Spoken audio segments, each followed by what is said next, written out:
¿Vamos iniciando o esperamos a algo más?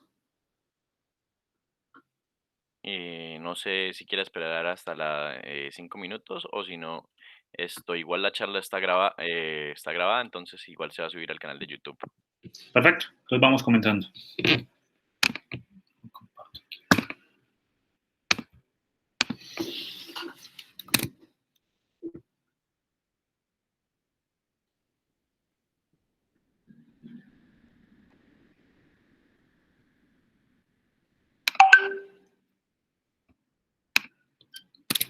Listo, Juan, confirma que estamos viendo la pantalla, por favor.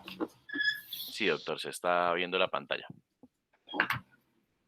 Listo, perfecto. Entonces, pues la verdad es muy grato para mí que me hayan invitado con este tema y pues sabe Juan Daniel y los integrantes con los que hemos hablado que cuentan con mi total apoyo para el desarrollo del grupo de interés en cirugía. Como mencionaba Juan Daniel, pues mi nombre es Andrés Felipe Chaparro, yo soy médico y cirujano egresado de la Universidad Industrial de Santander y actualmente pues desempeño mis funciones como residente en el pues, UIS y actualmente en el Hospital Universitario de Santander. El día de hoy pues veníamos con la charla de líquidos y electrolitos, va más enfocada al manejo que tenemos en cirugía. La mayoría de los principios están en el capítulo de la Schwartz, pues quienes quieran repasarlo de una manera más a fondo podrían ver que la gran parte de la charla asociada a otros artículos pues están en ese capítulo. ¿Cómo será la dinámica de la charla? Unos principios, unos fundamentos básicos iniciales y posteriormente hablaremos algo de lo que es la administración de líquidos y posteriormente abordaremos uno a uno de los trastornos hidroelectrolíticos que normalmente nos enfrentamos en la clínica. Para comenzar, entonces, el concepto de agua corporal total. Sabemos, y esta charla generalmente está enfocada a adultos, sabemos que el agua corporal total está entre un 50 o un 60% del peso corporal total. Esta va a variar dependiendo de eh, la edad, el género y pues incluso el estado nutricional de nuestros pacientes. Asimismo, como varía de individuo a individuo, sabemos que la distribución que se da en los órganos, en los diferentes órganos de nuestro cuerpo, pues va a variar. Tenemos órganos como los músculos, el hígado, el vaso, los órganos sólidos como tal, van a tener mayor porcentaje de agua corporal, pues de un mayor porcentaje de agua comparado cuando lo vemos con grasa y el hueso. Sabemos que ese 50-60% se va a distribuir de la siguiente manera. Un tercio va a ser parte del líquido extracelular, un 20% de ese 60%, del cual 5% va a ser parte del volumen plasmático y 15% va a ser del líquido intersticial. El otro 40% o los dos tercios restantes lo tendremos en nuestro volumen circular, en nuestro volumen intracelular. Importante para posteriormente hacer unos cálculos que vamos a tener en cuenta a lo largo de la charla. Asimismo, como tenemos una distribución hídrica, también tenemos que saber la distribución de los aniones y cationes en nuestro cuerpo, en nuestras células. Sabemos que los cationes como el potasio y el magnesio y los aniones como el fosfato y el sulfato y las proteínas constituyen casi todo el comportamiento en el líquido intracelular. A diferencia, en el líquido extracelular, este está equilibrado con su principal cation, que es el sodio, y los principales aniones, que serán el cloruro y el bicarbonato en este escenario. Hablando de eso, pues esa composición química va a variar bastante dependiendo de los diferentes líquidos corporales a los que pues, que estudiemos.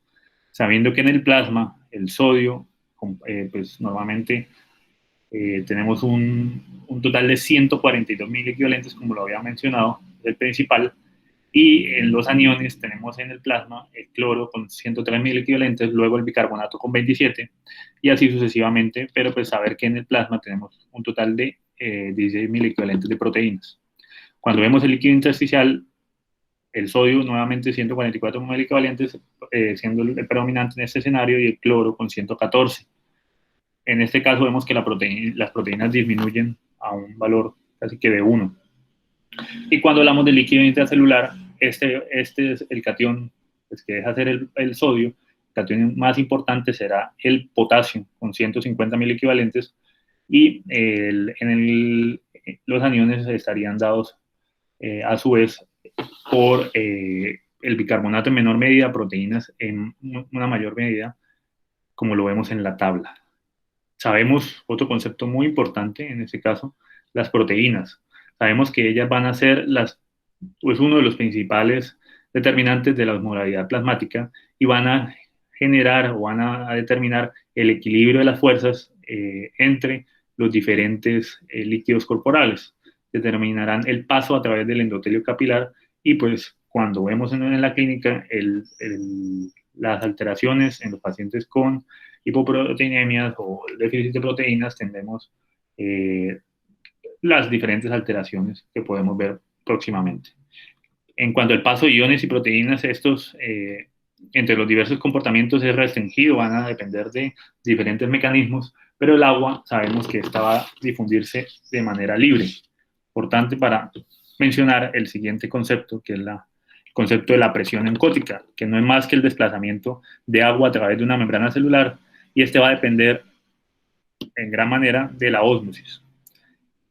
Esa presión encótica pues, tiene otro concepto muy importante que es el equilibrio osmótico, y sabemos que el agua se va a mover a través de una membrana semipermeable para igualar siempre la concentración entre ambos lados, desde el volumen intravascular al extravascular, intracelular al extracelular, dependiendo y va a estar determinado por la concentración de los solutos en ambos lados de la membrana, y pues, más adelante en la charla veremos cómo esto nos va a dar los diferentes trastornos hidroelectrolíticos. Sabemos que los principales determinantes de la osmolaridad son la concentración de sodio, glucosa y urea. Por eso, la tabla típica, la fórmula típica a la que nos referimos usualmente para el cálculo de osmolaridad sérica es la que vemos aquí abajo. Nos la enseñan desde muy temprano en nuestra formación, y es 2 veces el sodio sumado a la glucosa dividido entre 18 y el valor de urea entre 2.8, una fórmula que pues toca tener muy en cuenta a lo largo de nuestra formación. Sabemos que nuestra presión oncótica y nuestra osmolaridad estará en nuestra osmolaridad plasmática entre 190 y 310 miliosmoles, y que cualquier cambio en la presión osmótica nos dará como resultado la redistribución de agua para igualar esa presión osmótica entre los dos compartimentos, como lo venimos mencionando. Tenemos unos cambios hídricos tanto dados por un aumento como un déficit en el volumen extracelular, y pues vemos que esos van a tener diferentes etiologías, diferentes causas, como lo es en el caso de la disminución o el déficit del volumen extracelular. Puede estar dado uno por pérdida de líquidos gastrointestinales que nos generaron un cambio en una migración de ese volumen como tal. Tendremos la posibilidad de tener un secuestro secundario a lesiones de tejidos blandos. El edema de los tejidos blandos nos genera un secuestro externo. La presencia de quemadura es muy importante, y procesos intraabdominales, sepsis, peritonitis, cualquier proceso intraabdominal que nos genere cualquier tipo de pérdida, náusea y vómito nos darán un déficit de volumen extravascular. Con eso tendremos que cuando disminuye el porcentaje o el valor de agua libre, tenemos por consiguiente un aumento en la osmolaridad, por ende un aumento de ADH, y de esta manera es que vemos clínicamente en nuestros pacientes la disminución del volumen urinario y la presencia de síntomas de deshidratación como lo es la sed. En cambio, los excesos de volumen extracelular generalmente en nuestros escenarios pueden estar dados por nosotros mismos. De una manera iatrogénica podemos administrar grandes volúmenes. Cuando vemos el tema de reanimación, que ahorita les planteo algo sobre eso, la reanimación excesiva con líquidos nos puede llegar a llevar al paciente al otro lado y estar en una sobrecarga. Sin embargo, hay otras causas, y ya lo hemos visto, en cuanto a aumento del volumen extravascular dado por disfunción renal, los pacientes con insuficiencia cardíaca congestiva y los pacientes con cirrosis. Y esto es todo lo contrario, al haber un aumento del agua libre, tendremos una disminución en la osmolaridad, una disminución en la ADH y por ende habría una dilución en la orina, por lo que tendríamos un aumento en la excreción, un paciente que presenta clínicamente poliuria.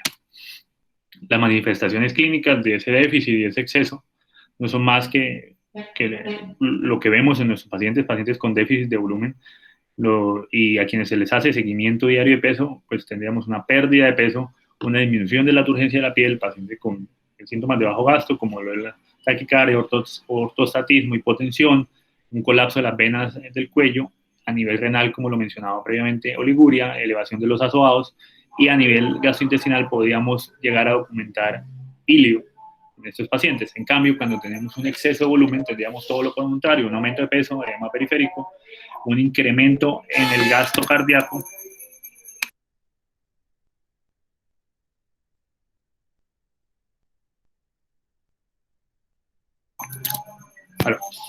un incremento en el gasto cardíaco, un aumento en la presión venosa central, por lo que habría un aumento de las venas distendidas en el cuello, una ingurgitación yugular, podemos incluso llegar a auscultar soplos en estos pacientes con exceso de volumen. En la parte renal generalmente podemos llegar a ver poliuria o incluso no observarlo en estos pacientes. El edema intestinal nos puede condicionar un sinnúmero de sintomatología y además la presencia de edema pulmonar en nuestros pacientes. Por eso la canimación debe ser llevada por metas, algo de lo que hablaremos ahorita. Cuando administramos líquidos tenemos que tener otro concepto muy importante y es el concepto del balance hídrico.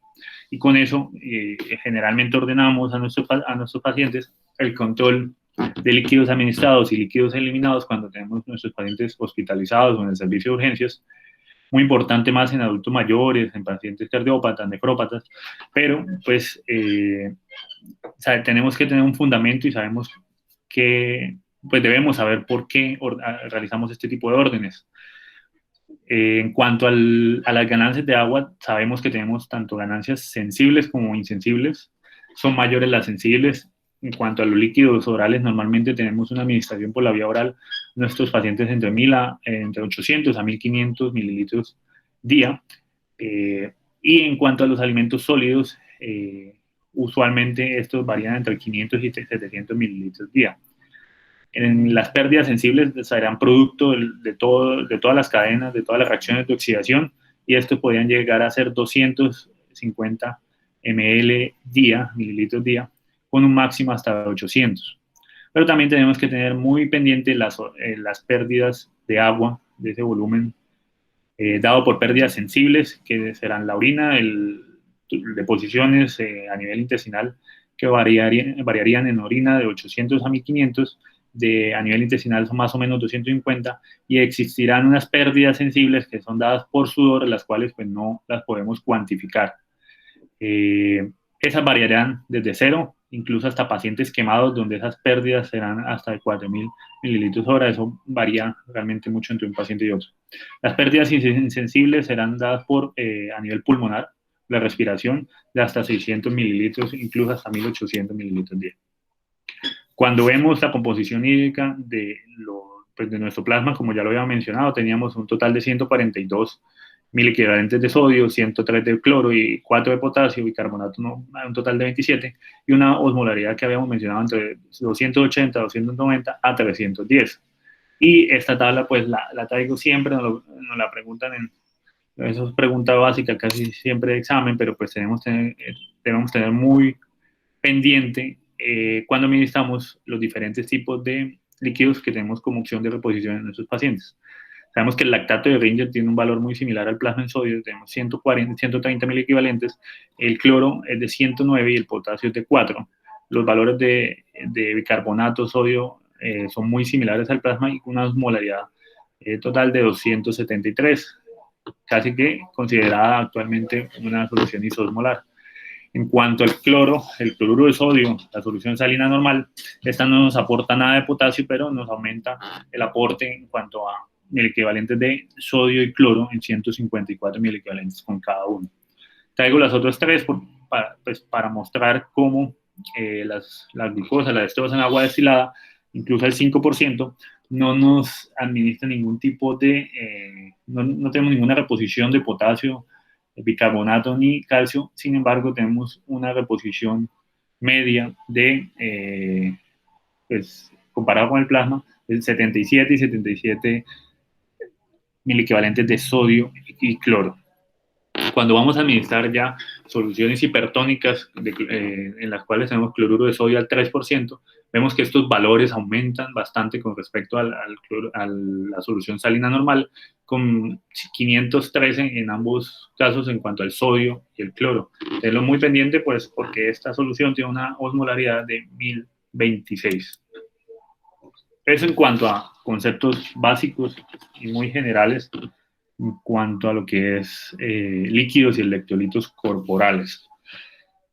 Este artículo que está mencionado aquí, un artículo que fue publicado en el 2014 en la revista de terapia intensiva de anestesiología, fue una revisión que hizo Malbrain y Asociados, donde hace una revisión de la literatura, hace una revisión sistemática de la literatura sobre los principios de reanimación, en los pacientes, pues en este caso en los pacientes críticamente enfermos. Previamente teníamos la creencia de la reanimación con abundantes volúmenes, una reanimación excesiva, y realmente pues ellos documentaron cómo a partir de esa reanimación excesiva, cuando pasábamos a las fases, dependiendo de la fase en la que estuviéramos del paciente, cuando ya pasábamos a una fase de depuración, se veían los diferentes tipos de complicaciones debido a esa sobrecarga. A raíz de eso, vemos cómo la literatura habla de pues comenzamos con términos como reanimación hipotensiva, reanimación con líquidos de manera restrictiva, y en el 2014 ellos plantean, posterior a realizar esta revisión sistemática de la literatura, plantean la estrategia Rose. Y en su estrategia Rose hablan de las diferentes fases de administración de los líquidos, siendo la primera parte de esta estrategia la resucitación. ¿Cuál va a ser en este caso hablamos del paciente agudo, no solo del paciente de trauma, sino en todo tipo de paciente con un shock hipovolémico, un shock séptico, donde la meta va a ser corregir ese tipo de choque. En esta parte de la estrategia Rose hablamos de una duración de minutos. El paciente, no hablamos de horas ni de días, sino netamente minutos. Y en estos casos, como mencionaba, está el shock séptico, el trauma mayor, los pacientes con shock hemorrágico, las quemaduras severas, con quemaduras mayores al 25% de la superficie corporal total. En cuanto a la red,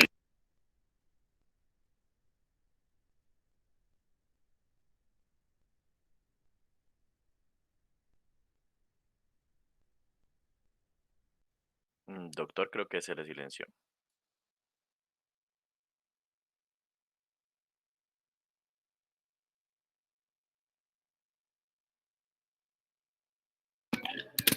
¿Aló? ¿Ya me oyen? Sí, doctor, ya. Bueno. En cuanto a la resucitación en esa fase inicial, hablamos que debemos administrar grandes volúmenes de líquidos, pero ya tenemos unos valores estipulados donde la administración va a ser entre 25 y 50 mililitros por kilo en las primeras 6 a 8 horas, cuando podemos administrar bolos en nuestros pacientes de 4 mililitros por kilo en bolos de 10 a 15 minutos. Es una reanimación guiada por metas, donde va a depender mucho de las cifras de tensión arterial y podemos hacer una reanimación con bolos. Una vez ya logramos las metas en nuestros pacientes, tendremos que podemos administrar dosis de mantenimiento de 1 mililitro por kilo hora y adicionar la reposición de pérdidas. Pérdidas que ya lo hablábamos en la tabla donde hablábamos de las pérdidas sensibles e insensibles.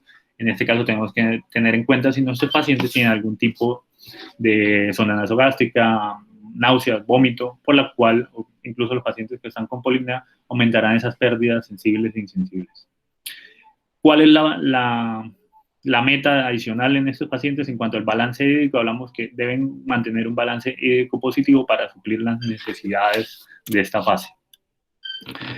Sabemos, en cuanto a en esta fase es muy importante tener en cuenta las pérdidas por drenajes, como lo mencionaba, tener en cuenta los drenajes biliares, las sondas nasogástricas, donde siempre la indicación en los planes, la indicación en la reposición de estos pacientes es que se debe administrar mililitro a mililitro, por cada mililitro perdido se debe administrar 1 mililitro, con soluciones de composición hidroelectrolítica similar a las pérdidas.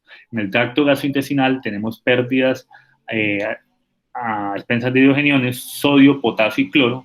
En cambio, en el tracto gastrointestinal inferior, a grosso modo, tenemos pérdidas a expensas de potasio y carbonato, lo que nos va a dar una depresión del volumen y va a asociarse a acidosis metabólica. En cambio, en el tracto gastrointestinal tendremos la depresión de volumen, pero estaría asociado por la pérdida de hidrogeniones a una alcalosis metabólica. La siguiente fase, en la administración de líquidos y electrolitos, la meta va a ser mantener perfusión tisular. Y esta fase tiene una duración de horas, ya no de minutos, sino de horas. Los ejemplos clásicos de la fase de optimización son todo paciente que se encuentre en un perioperatorio, en el intra o en el postoperatorio, pacientes que tienen quemaduras, pero que no son tan severas, como menores del 25% de la superficie corporal total, y en patologías no quirúrgicas, como lo es la cetoacidosis y las pérdidas gastrointestinales severas por diarreas o vómito. Aquí en este caso no tenemos una reanimación dada por bolos y simplemente mantenemos dosis de mantenimiento que siempre en adultos se plantea en la estrategia Rose, la administración de 1 mililitro por kilo hora y asociar la pérdida la reposición de pérdidas.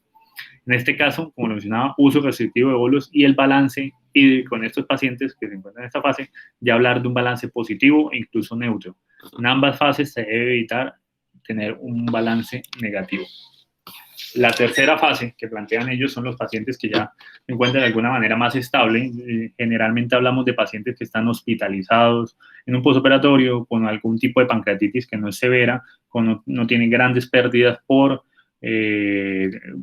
digámoslo, por zona nasogástrica, por náuseas o emesis, y en esos pacientes se plantea la necesidad de una dosis de mantenimiento, como lo había mencionado, a 1 mililitro por kilo hora y una reposición de pérdidas asociada.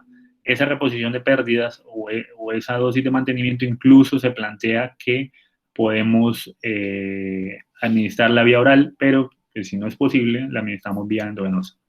Ya vemos el cambio en esta tercera fase, que el balance hídrico puede ser neutro, incluso negativo, porque ya estaríamos en una fase donde el paciente no se encuentra con un cuadro agudo y si comenzamos a aumentar la administración de líquidos endovenosos, llevaríamos a un paciente a una sobrecarga, dado que sus demandas ya disminuyeron.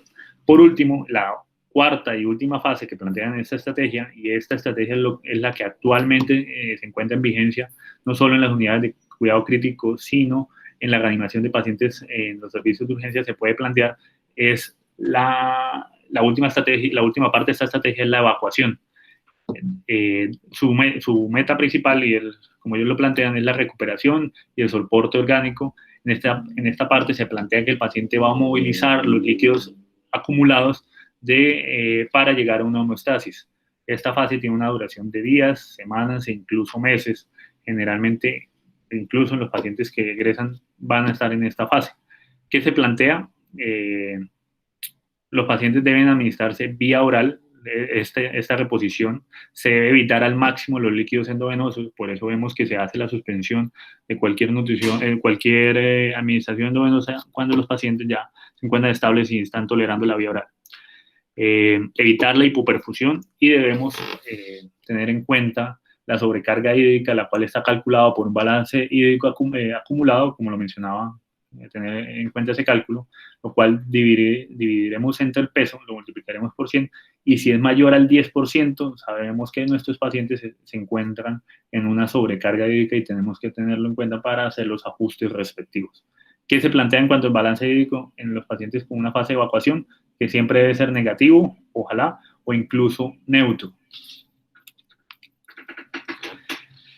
Dependiendo pues, de esa administración de líquidos excesiva, como lo ven en la diapositiva, tenemos múltiples síntomas en nuestros pacientes si aumentamos esa demanda, ya realizamos una reanimación brusca, una reanimación y no cuidamos la sobrecarga. ¿Qué tenemos, por ejemplo, en el sistema cardiovascular? Tenemos una disminución en la conductancia, un aumento en el edema miocárdico, disfunciones miocárdicas, diastólicas y sistólicas. En cuanto al sistema hepático, tenemos una congestión hepática, la colestasis, aumento de la función, la síntesis de las diferentes, pues tenemos una alteración en la función hepática como tal. A nivel gastrointestinal podemos ver la formación de ascitis, a nivel pulmonar también la formación de derrames pleurales, y dependiendo del sistema, pues como lo menciona la diapositiva, habrá muchas manifestaciones clínicas que claramente se ven en nuestros pacientes en los diferentes servicios. Tener en cuenta esa estrategia, la verdad, es lo que actualmente se plantea en cuidado crítico, y a pesar de que es una publicación del 2014, hoy en día se encuentra en vigencia. Ya para hablar de electrolitos, como la última parte, la parte final de esta charla, iniciar con el sodio. Sabemos que, pues lo mencionaba, como los cambios de sodio sérico son inversamente proporcionales al agua corporal total, y será el causal de las anormalidades en el líquido extracelular.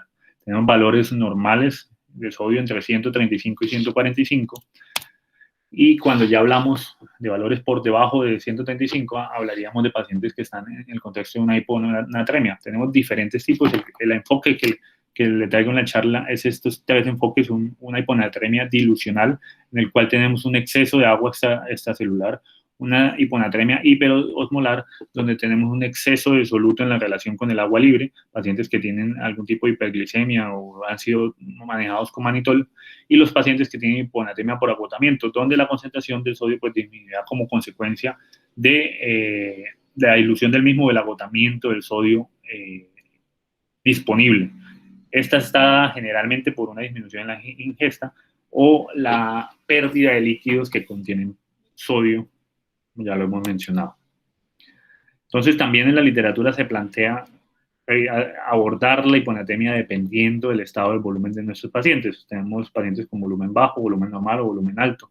Pacientes con volumen alto generalmente la etiología será por un aumento del consumo, una secreción postoperatoria inadecuada de hormona antidiurética, la presencia de algunos fármacos que nos elevarán la presencia pues nos disminuirán la presencia de sodio. En cuanto a pacientes con volúmenes normales, en estos escenarios hablaremos de pacientes con hiperglicemia, intoxicación hídrica, el manejo con diuréticos o un aumento de los lípidos y las proteínas en plasma.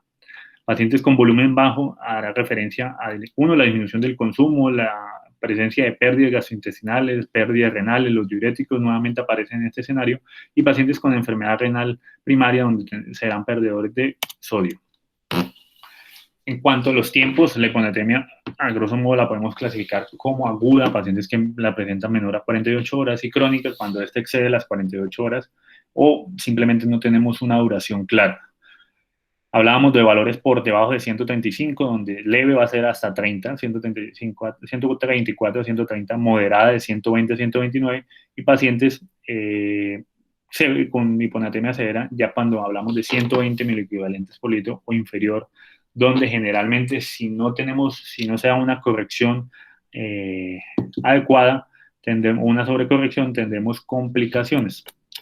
Entonces, ¿qué manifestaciones clínicas tenemos? Van a depender del sistema corporal, el sistema que hablemos, donde el sistema nervioso central, usualmente podemos tener pacientes dependiendo del grado de severidad, tenemos pacientes con cefalea, confusión, disminución de los reflejos tendinosos, que pueden estar hipoactivos o hiperactivos. Podemos llegar a tener convulsiones, coma o incremento en la presión intracraneal.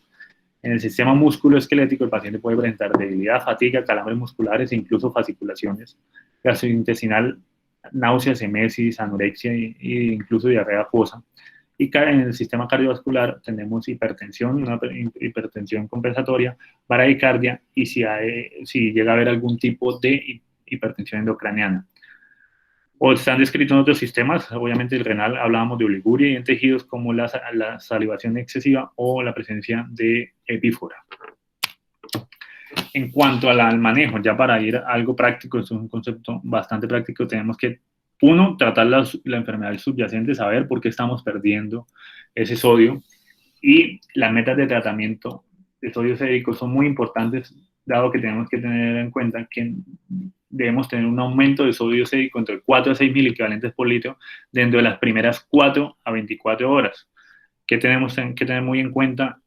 Que no debemos exceder los 8 miliequivalentes por litro en un periodo mayor, pues un periodo de 24 horas, dado que pues con eso tenemos la amiololisis póntica o la amiololisis central pontina, que es dada de manera iatrogénica cuando administramos ese sodio por encima de 8.000 equivalentes por litro en 24 horas. ¿Cómo podemos reponer ese sodio? Entonces, lo podemos reponer con soluciones hipertónicas, la que ya le mencionaba, soluciones isotónicas. ¿Qué se plantea? En pacientes con síntomas moderados o severos o quienes tienen una hiponatremia severa por debajo de 120 o 121, se plantea la necesidad de administración de líquidos o, bueno, una solución salina hipertónica. ¿Y cómo la planteamos? 1 mililitro por kilo de solución salina hipertónica, lo que nos dará un incremento de 1 miliequivalente por litro del sodio sérico. ¿Qué se recomienda administrar? Administrar valores entre 15 a 30 mililitros hora de solución salina 3%. Cuando decidimos usar soluciones isotónicas es en los pacientes que pues, presentan algún tipo de síntomas moderados a leves o aquellos que no tienen una hiponatremia severa. En estos pacientes podemos administrar fácilmente o reponer esas pérdidas fácilmente con solución salina normal, lo cual me incrementará un miliequivalente por litro por cada litro infundido, no por cada mililitro. Sabemos que debemos tener en cuenta el monitoreo del sodio cada 6 a 12 horas, idealmente en la clínica, pues para evitar precisamente las complicaciones que les mencionaba. Hablando también del sodio, en cuanto a la hipernatremia, esta puede estar dada por pérdida de agua libre, por exceso de sodio o simplemente por una atrofia o una enfermedad hipotalámica que puede generar un deterioro en el mecanismo de la sed.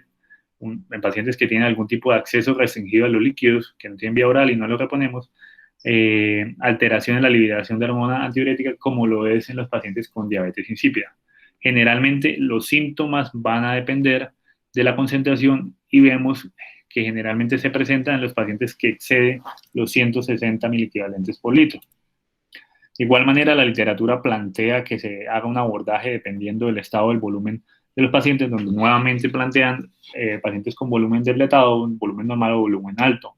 Los volúmenes altos generalmente, ya lo hemos mencionado, es la administración diatogénica de sodio y B, pacientes con exceso de mineralocorticoides, enfermedad de Cushing, hiperplasia suprarrenal, que se sale un poco del manejo o bueno, del tema en cuanto a cirugía general, pero pues para mencionarlo.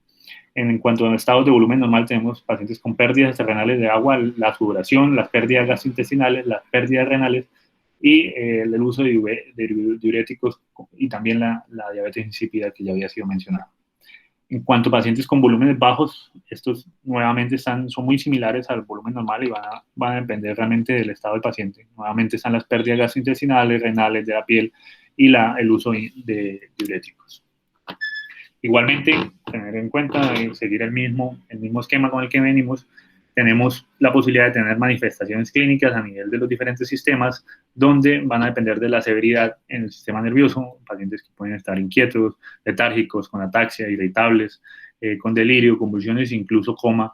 Generalmente en el sistema musculoesquelético va a estar dado por debilidad. A nivel cardiovascular podemos tener taquicardia, hipotensión, incluso síncope.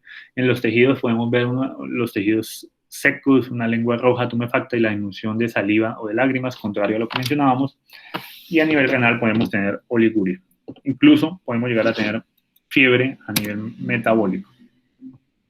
Cuanto al manejo, el manejo va a depender si estamos en el contexto de un paciente con una hipernatremia aguda o una hipernatremia crónica. Los pacientes con una hipernatremia aguda, ¿qué se plantea? Debemos calcular el déficit de agua corporal. Para esto, una fórmula muy importante, ya hacemos un ejercicio en el cual se calcula el agua corporal total, se multiplica por el valor, el resultado del sodio del paciente entre el sodio ideal, 140, y a esto le restamos 1. Entonces, por ejemplo, una mujer de 75 años, como para hacerlo práctico, una mujer de 75 años que pesa 60 kilos y tiene un sodio sérico de 160 miliequivalentes por litro, calcularíamos un déficit de agua donde sabemos que más o menos en una paciente de 60 kilos de 75 años, para eso hay unas tablas para saber qué porcentaje de agua corporal total tenemos, pero una paciente de 60 kilos con 75 años hablamos más o menos de un 50%, y a eso le multiplicamos por el peso para tener la superficie corporal total de agua, hacemos el cálculo del sodio del paciente 160 entre el sodio ideal 140 menos 1 y tendremos un cálculo del déficit de agua de un total de 4.3 litros. Ya con eso podemos hacer una administración dependiendo, podemos usar de 2 al 5% y dependiendo podemos hablar de 3 a 6 mililitros por kilo hora y debemos medir de esta manera el sodio sérico cada 1 o 2 horas hasta que consigamos un sodio en el paciente de 145 mil equivalentes. O podemos administrar dextrosa al 5% a 1 mililitro por kilo hora hasta conseguir un sodio sérico que sea de pues, más o menos 140.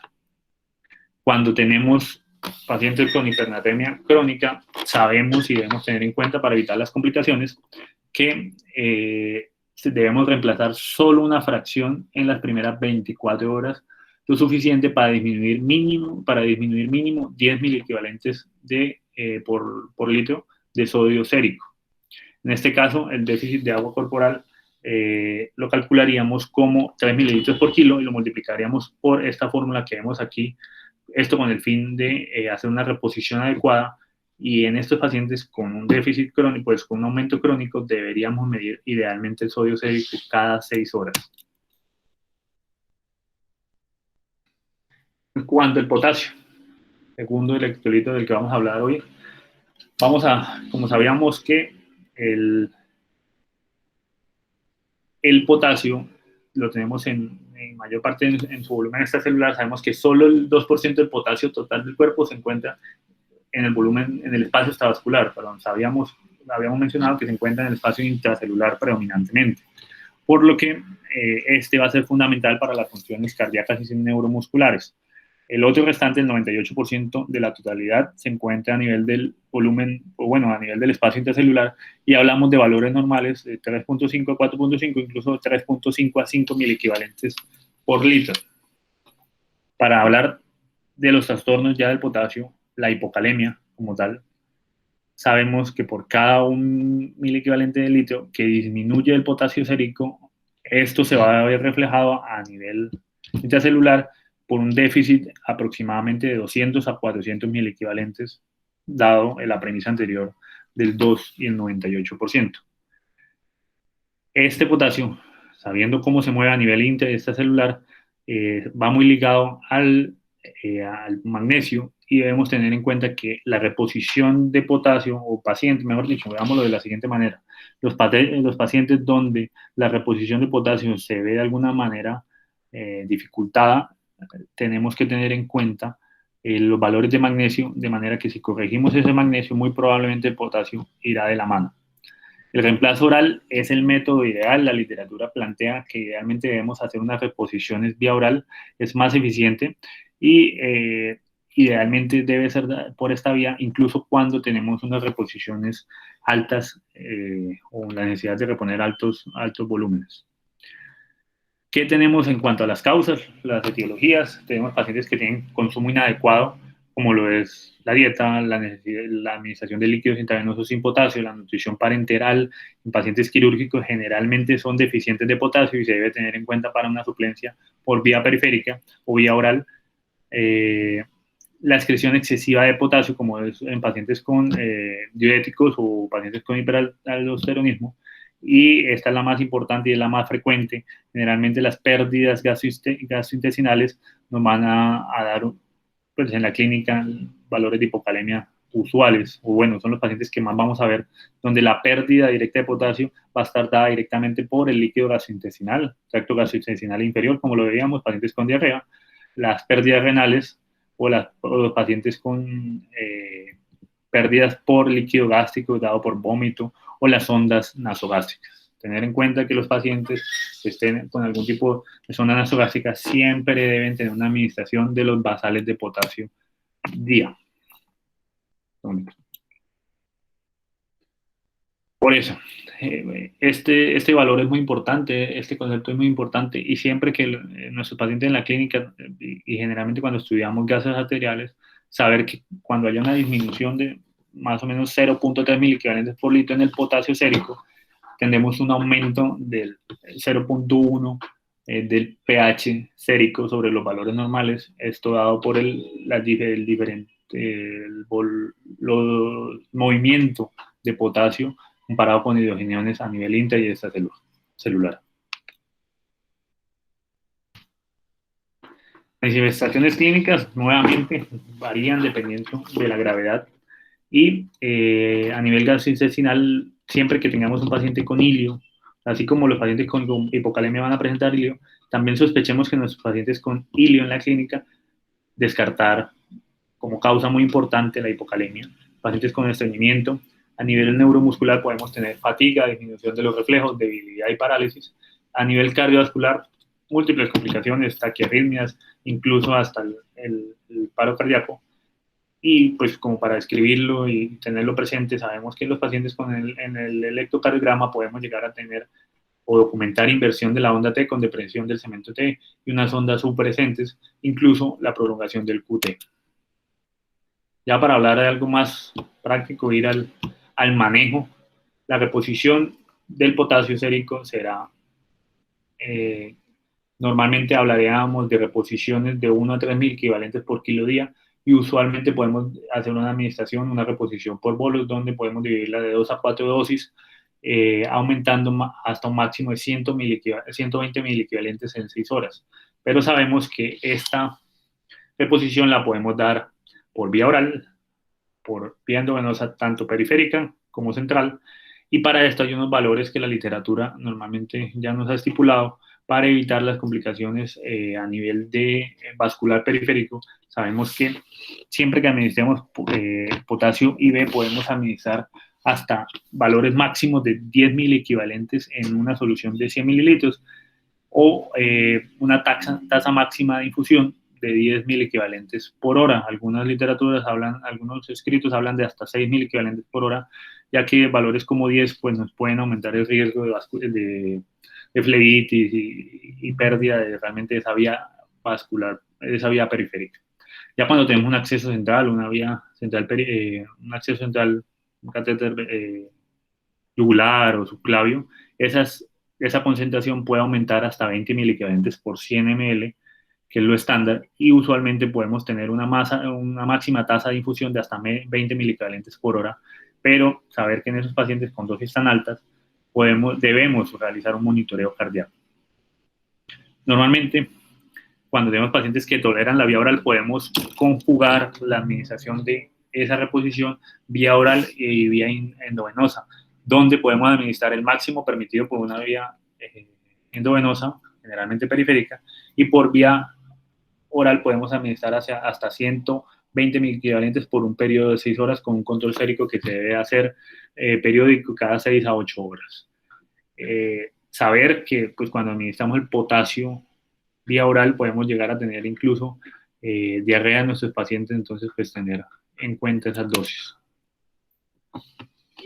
Para hablar de hipercalemia, tenemos múltiples etiologías, el incremento del consumo, los pacientes que tienen algún tipo de suplemento con potasio, las transfusiones sanguíneas son una de las mayores causas de incremento del potasio, o los pacientes que tienen algún tipo de carga o destrucción endógena, la hemólisis, la rhabdomiólisis, los pacientes de trauma, aplastamientos, quemaduras, harán parte de este grupo, donde tenemos pacientes con hemorragias del tubo digestivo también. Cuando tenemos incremento en la liberación intracelular, como los pacientes con acidosis, los pacientes que tienen un aumento rápido de la osmolaridad extracelular dados por la cetoacidosis, las hiperglicemias o el manejo con mannitol, o los pacientes que tienen algún tipo de deterioro en la excreción, como lo es en este caso los diuréticos ahorradores de potasio, y los pacientes con una insuficiencia o falla renal. Manifestaciones clínicas, con la idea de llevar la misma estructura de toda la charla, podemos tener manifestaciones gastrointestinales como náuseas, emesis, cólicos, diarrea. A nivel neuromuscular, lo contrario a lo que mencionábamos, pues en ellos podemos mencionar, con la hipocalemia, podemos presentar debilidad, parálisis o insuficiencia respiratoria, y a nivel cardiovascular, lo que generalmente vemos en estos pacientes serán las arritmias, incluso el paro cardíaco secundario a ellas. En estos pacientes, pues los hallazgos electrocardiográficos estarán más en relación a la ampliación de los complejos QRS, podemos tener ondas T que estén acuminadas y un intervalo PR prolongado. Ya para hablar del manejo, el manejo generalmente va a ser con gluconato de calcio. Tenemos tres casi que 4 pilares en tratamiento de los pacientes con hipercalemia.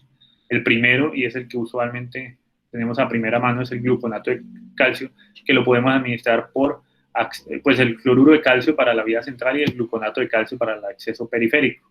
En el caso del acceso central, dosis de 500 a 1000 miligramos, eso está en una ampolla de 5 o 10 ml en una solución al 10%, y estas ampollas pueden ser infundidas en una rata de 2 a 3 minutos para, pues con esto sabemos que repondríamos de 4.6 mil equivalentes de calcio elemental en esa solución de 10 mililitros. Cuando hablamos del gluconato, podemos administrar de igual manera en una rata de infusión de 2 a 3 minutos, pero pues estos valores serían de 1000 miligramos para aportar más del doble de lo que aportaríamos por acceso central de 13.6 mil equivalentes de calcio elemental. Otras estrategias sería el uso de la insulina para favorecer esa migración a través de la membrana y administrar bolos de insulina, por ejemplo, de 10 unidades de insulina regular administrados con desglose al 10%. Y esto es lo que usualmente vemos en los pacientes con cetoacidosis diabética, donde tenemos valores elevados de potasio. Y lo podemos administrar durante 60 minutos. También tenemos los beta-2 agonistas, los inhaladores como albuterol, donde podemos administrar soluciones para nebulizar. Esto con el fin de incrementar la acción musculoesquelética de la bomba sodio-cloro ATPasa y favorecer pues, el ingreso a nivel intracelular. Cuando todo esto no ha sido efectivo y realmente las metas de tratamiento no se han logrado, pues ahí es donde hablamos de criterios de urgencia dialética y esos pacientes deben ser llevados a diálisis como última estrategia. En cuanto al magnesio, el magnesio sabemos que es el segundo catión a nivel intracelular, posterior al potasio, ya lo habíamos mencionado, y este está a nivel, idealmente mayor volumen, está a nivel de los huesos. Va a actuar siempre y siempre lo vamos a tener como cofactor en las reacciones enzimáticas que van a involucrar esa bomba de sodio-cloro ATPasa y en todas las reacciones que se tenga en cuenta el ATP, que actúe el ATP. Va a formar parte de la membrana que mantiene la estabilidad eléctrica de las células musculares y nerviosas, y por eso debemos saber unos valores, unas cifras normales entre 1.8 y 2.4 miligramos por decilitro. En cuanto a hipomagnesemia, tenemos valores en la clínica, usualmente a veces se pasa por alto, no tomamos el magnesio sérico, es uno de los electrolitos más olvidados, pero pues sabemos que valores por debajo de 1.8 hablaríamos de leve hasta 1.4, moderado hasta de 1.3 a 1, y valores ya una hipomagnesemia grave, hablaríamos de valores por debajo de 1 miligramo por decilitro. Saber que cuando hablamos de estadísticas y lo pasamos por alto, como lo mencionaba, hasta el 12% de los pacientes hospitalizados pueden tener hipomagnesemia, y en caso de pacientes en cuidado intensivo con críticamente enfermos, hasta el 65% de ellos los tendrían. Tenemos múltiples etiologías para mencionar: pérdidas gastrointestinales, la diarrea, la estatorrea, la malabsorción, las cirugías de intestino delgado con restricciones amplias, los pacientes con pancreatitis aguda o el uso de IVP también sería una de las causas. Y a nivel renal, los pacientes con diabetes mellitus no controlada, alcoholismo, hipercalcemia o alteraciones genéticas, o el uso de fármacos como son los diuréticos o los inhibidores calcio neurínicos y el cisplatino, pues serían una de las causas de esa hipomagnesemia. Manifestaciones clínicas, generalmente la literatura no menciona mucho sobre estas manifestaciones, son inespecíficas, pero lo que sí se sabe es que se presentan cuando los valores están por debajo de 1 o 2 miligramos por decilitro. Para mencionar algunas de los que podemos llegar a presentar, hiperexcitabilidad, tremor, la tetania, las convulsiones, la debilidad, la apatía, el delirio, coma, son muy variantes.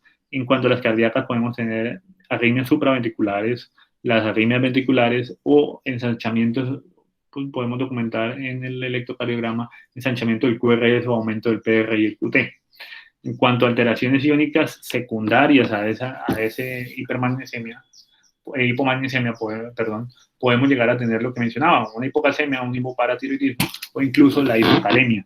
Entonces, tener en cuenta que van de la mano y siempre que tengamos pacientes con dificultad para reponer estos dos, una hipocalcemia o una hipomagnesemia, debemos tener en cuenta la necesidad de pedir un magnesio sérico. En cuanto a la reposición y el manejo de estos pacientes, cuando tenemos hipomagnesiemias leves, generalmente la podemos tratar o podemos manejarla simplemente tratando la causa o podemos llegar a aumentar administrar sales de magnesio vía oral o simplemente la administración de alimentos ricos en magnesio vía oral, como son la soya, el arroz integral, las almendras, las avellanas, las nueces o las verduras con hojas verdes. Ya cuando hablamos de pacientes con algún tipo de sintomatología o hipomagnesemia moderada grave, ahí sí podemos usar el sulfato de magnesio y las dosis que se plantean son de 1.5 gramos vía endovenosa, pues se diluyen en 100 ml y los pasamos aproximadamente en 15 minutos. Con estos pacientes que le administren sulfato de magnesio IV, debemos tener cuidado en la monitorización de la frecuencia cardíaca, los ritmos cardíacos y la presión arterial para evitar las complicaciones que ya he mencionado.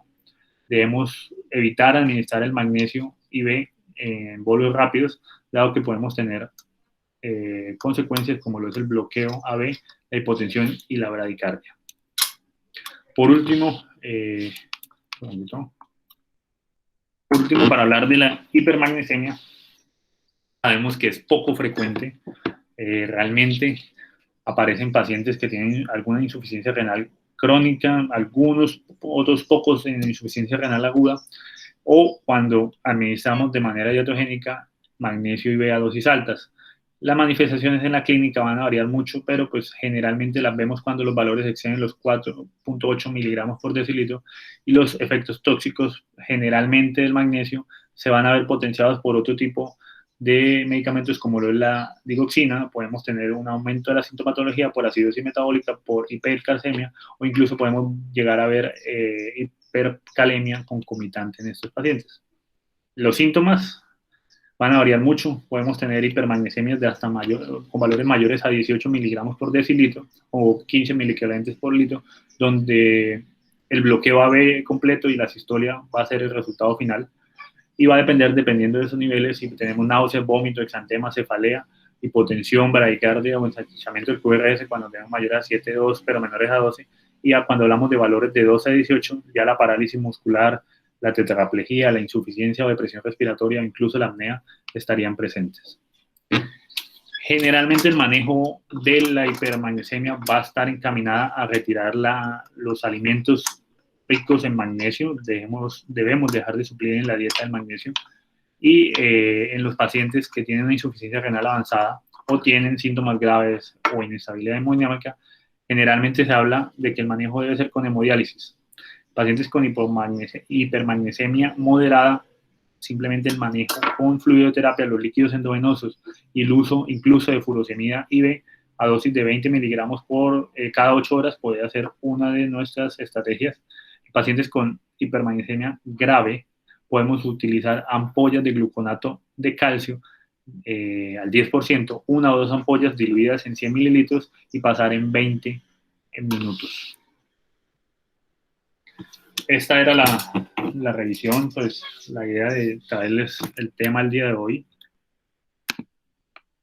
sobre líquidos y electrolitos. No sé si hay algún aporte, alguna duda o algún comentario. Doctor, yo tengo una duda en cuanto al tratamiento pues de las hiponatremias. Pues ahí no sé no sé si me faltó fijarme bien en cuanto al tratamiento, si por ejemplo ya dependiendo de la gravedad de la hiponatremia, vamos a variar un poco en cuanto es el tratamiento. En cuanto a la hiponatremia, me dices, ¿sí? Sí, doctor. No, hablábamos lo siguiente. Déjame te comparto acá.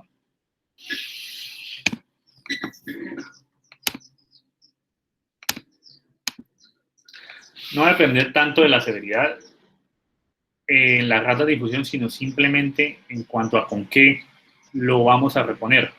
Hablábamos, creo que están viendo la diapositiva, hablábamos que cuando tenemos Valores por debajo de 121, o sea, lo que llamamos una hiponatremia leve, preferimos usar soluciones hipertónicas en las cuales administraría de 1 mililitro por kilo de solución salina hipertónica, lo que nos generaría ese incremento de 1 equivalente por litro administrado.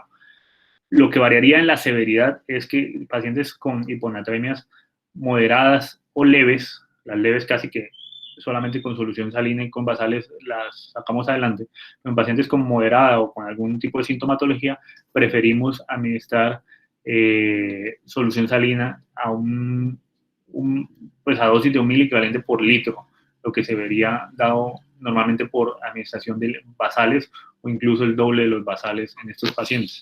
Pero lo que cambia es en la severidad, es con qué lo reponemos. Debemos calcular que nunca excedamos los 8 equivalentes, como te mencionaba, y aumentar idealmente entre 4 a 6 equivalentes, administrar de 4 a 6 equivalentes por litro dentro de las primeras 4 a 24 horas. Listo, doctor, gracias. No sé si alguien más del público tenga alguna otra duda o inquietud.